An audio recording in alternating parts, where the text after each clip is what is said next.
Halo Sobat Ngomin, apa kabar? Suaraku masih agak serak-serak karena radang tenggorokannya masih, makanya belum bisa live dulu. Mungkin minggu depan baru kita bisa live. At least pas live reaction, nanti pas Inter main lawan Fiorentina, kita bisa live, kita bisa nonton bareng, bacot bareng. Tepatnya aku ngebacot, kalian dengerin.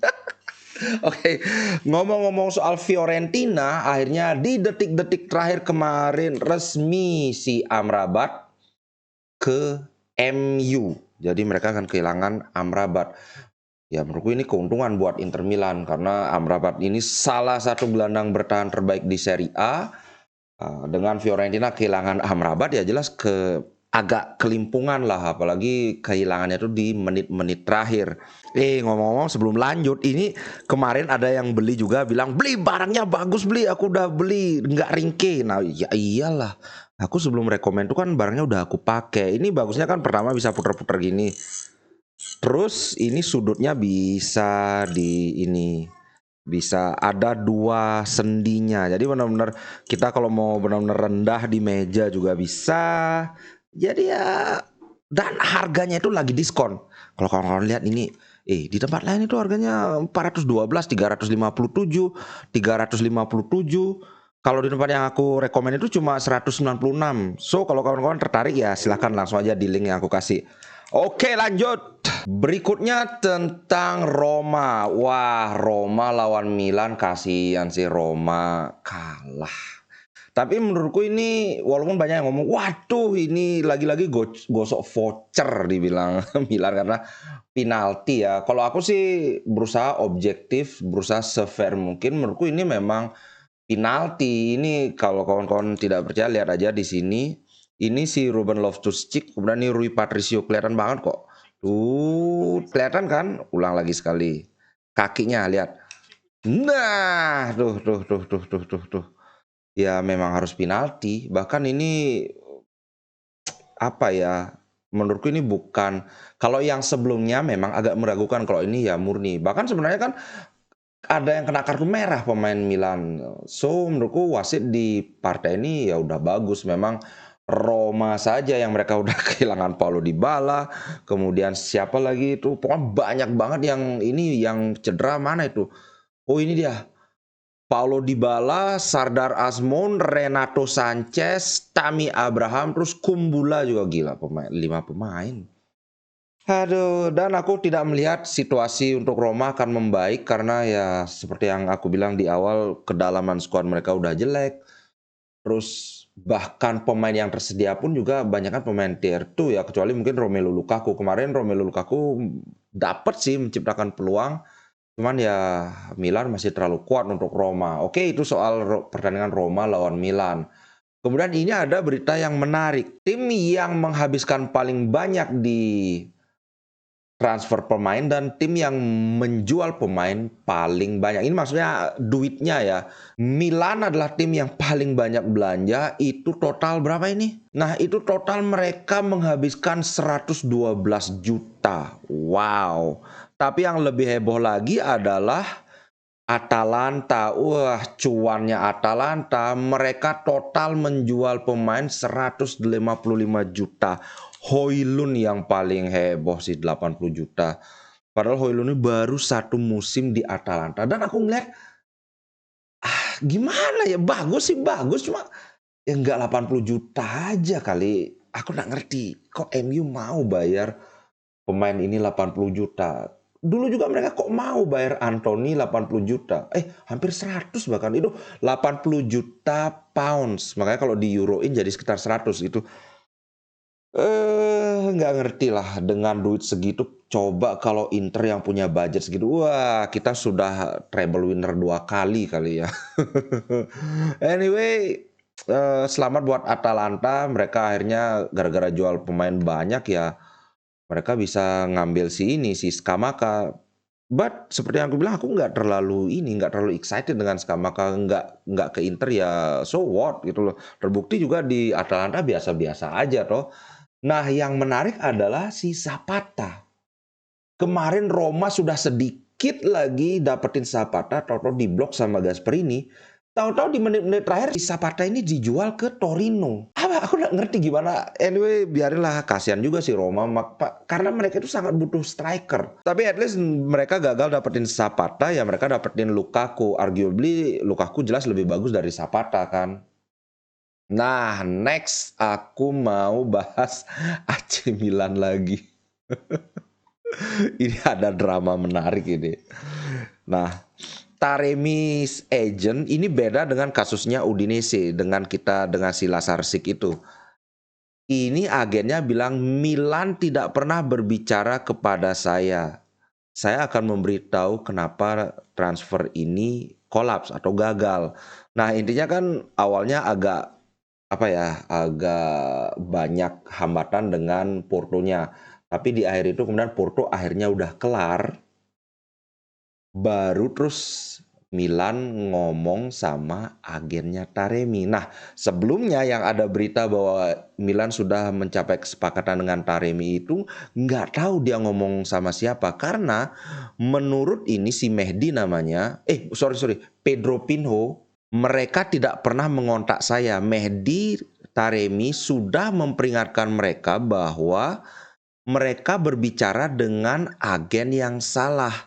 Tapi mereka ngotot dan melanjutkan pembicaraan itu selama 2 bulan. Nah, tentu saja ketika sudah agree dengan Porto, ya sekarang harus bikin agreement dengan pemainnya. Ya tentu saja 1,5 juta sekelas Taremi, come on man. 1,5 juta. Taremi Pak 31 gol walaupun Liga Portugal, tapi 31 gol loh, itu banyak banget. Akhirnya di detik-detik terakhir mereka at least dapat dapat striker si Luka Jovic. Nah, Luka Jovic ini sebelumnya main di Fiorentina. Ya, Luka Jovic ini bukan pemain jelek, tapi ya jelas tidak bagus-bagus amat. Kalau dibandingkan dengan Arnautovic, terus terang aku berpendapat Arnautovic lebih bagus. Luka Jovic ini kan dulu dibilang wah next superstar sampai Madrid, ketipu kan. Di Madrid dia nggak jadi apa. Sekarang apakah dia di Milan bisa bersinar? Kayaknya sih nggak, apalagi ya memang Milan membeli si Luka Jovic ini untuk pelapisnya Giroud. Aku ya jauh lebih takut dengan si Giroud daripada si Luka Jovic. Menurutku ini beda level banget. Anyway ya congrats lah. Kalau aku ingat mereka bikin meme Marotta digoblok-goblokin gara-gara signing Arnautovic. Mereka ngira bahwa mereka sudah pasti deal dengan Taremi. Tau-taunya. Makanya aku nggak berani, belum apa-apa itu sudah cuap-cuap gitu nanti. Karena kita udah dapet kejadian sama kayak Lazarsik itu. Dari tadi kayaknya aku salah. Samarzik. Takutnya kejadian kayak gitu lagi. Ini apalagi Taremi belum medical loh, sudah koar-koar. Oh ya, ngomong-ngomong kemarin ada yang bilang bahwa si Klaassen itu katanya sudah medical di sana karena takutnya nggak keburu. Nah, aku bilang kan untuk FIGC itu kan mereka yang penting sudah taken kontrak atau belum. Nah, gitu kan, masalah gimana teknisnya itu kan antara klub dan pemain. Nah, kebetulan ini yang terjadi dengan Amrabat. Amrabat karena waktunya mepet, dia tes medis di Italia, bahkan penandatangan kontraknya pun di Italia, baru terbang ke England karena yang ngejar waktu itu. So, ini bukan masalah ini ternyata. Bukan masalah yang wow gitu loh. Jadi sudah biasa aja. Nah, yang menarik adalah sekarang aku ingin bahas skuad Inter. Ternyata kita hampir saja kehilangan Hakan Calhanoglu. Yang kemarin gosipnya Hakan didekati oleh MU apa-apa terus sama satu klub Arab lagi. Ternyata itu benar dan itu dikonfirm oleh Marotta. Kami menolak tawaran yang sangat penting. Dia sangat penting bagi kami. Sangat penting ini maksudnya tawaran penting itu maksudnya tawaran dalam jumlah besar. Bahkan aku dengar gosipnya itu sampai 80 juta dengan bonus. Cuman ya Inter mikir baru aja habis menjual Brozovic. Kalau kita kehilangan Akan juga, walaupun itu 80 juta di time yang agak sedikit ini susah nyari penggantinya. Itu sih, apalagi ya kita tahu sendirilah Aslani belum siap, menurutku belum siap pakai. Aku tetap dengan pendapatku bahwa dia punya talenta yang sangat luar biasa, tapi saat ini belum. Kalau Aslani ya seperti musim lalu, kalau dia main di tim sekelas Empoli, pasti dia akan jadi starter week in week out. atau bahkan kalau dia main di Roma atau di Lazio, aku jamin Aslani ini akan jadi regular starter. Tapi kalau di Inter, waduh, nggak cukup terus terang saja. Apalagi kalau makanya aku selalu ke-trigger kalau ada yang bilang, wah, Inzaghi tidak pernah percaya sama pemain muda. Ini bukan soal pemain muda atau tua, tapi siapa yang paling mampu. Nah, Aslani diadu sama Hakan, come on. Kalau kawan-kawan yang ngomong nih Inzaghi nggak pernah percaya pemain muda, kalau kalian yang jadi pelatih, kalian punya Hakan Calhanoglu, terus ada Aslani, apa iya kalian mau mainkan Aslani? Nggak mungkin. Jadi ya janganlah terlalu apa namanya ya, terlalu nyari-nyari kesalahan gitu, nggak baik gitu. Nah, kemudian yang menarik berikutnya adalah Inter lawan Fiorentina. Seperti yang aku bilang tadi bahwa Fiorentina baru kelimbung, baru apa ya, kehilangan pemain yang mungkin salah satu pemain paling pentingnya. Jadi ya kita bisa berharap lagi 2 hari kita akan dapat poin penuh, apalagi Milan sudah menang. Milan ada di puncak, Juventus aku nggak tahu, aku belum, kayaknya Juventus belum main ya, mungkin nanti malam baru main. Yang menarik dari Inter adalah kalau kawan-kawan lihat ini di belakangku, gila, Inter 12 ada pemain baru, Pak. Itu dari paling paling kiri itu Sommer, kemudian Audero, kemudian di Gennaro, ini tiganya ini kiper. Pertama kali dalam sejarah Inter sekalian kehilangan 3 kiper dan sekalian masukin 3 kiper. Kemudian di sampingnya Bisek, kemudian Pavard. Pavard. Mantap sekali ini.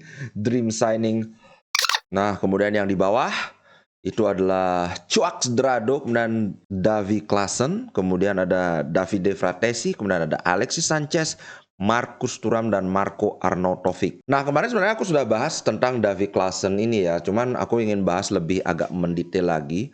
Kalau kawan-kawan mungkin ada yang bingung kenapa kita masih ngambil gelandang padahal kita sudah punya 6 termasuk Aslani dan termasuk Sensi. Ada 2 faktor. Yang pertama, sudah terbukti Sensi cedera lagi, Pak. Walaupun kayak kali ini cederanya ringan, tapi ini cederanya pas latihan. Cuma latihan doang sudah cedera. Aduh, dan cederanya itu kelelahan otot. Ya ampun, mainnya itu cuma berapa menit gitu. So, ya udahlah, terlepas dari bakat dia yang luar biasa, ini memang kita tidak bisa mengandalkan si Sensi. Itu yang pertama. Yang kedua, kenapa musim lalu segitu jeleknya Gagliardini tapi Inzaghi sering memainkan dia karena physical presence. Jadi kehadiran fisik yang maksudnya itu dia itu kan tinggi, kemudian diharapkan kalau apa ya, dorong-dorongan, main body itu dia bisa unggul di sana, tapi ternyata kan gagal. Nah, Klaassen ini yang diharapkan bisa menghadirkan hal itu karena dalam diri Barella kita punya teknik dan fisik yang jadi satu. Ini yang menurutku makanya Barella ini nggak akan tersentuh. Yang bisa disentuh itu ya Mkhitaryan. Mkhitaryan kita sama-sama tahu Mkhitaryan adalah tipikal gelandang yang elegan.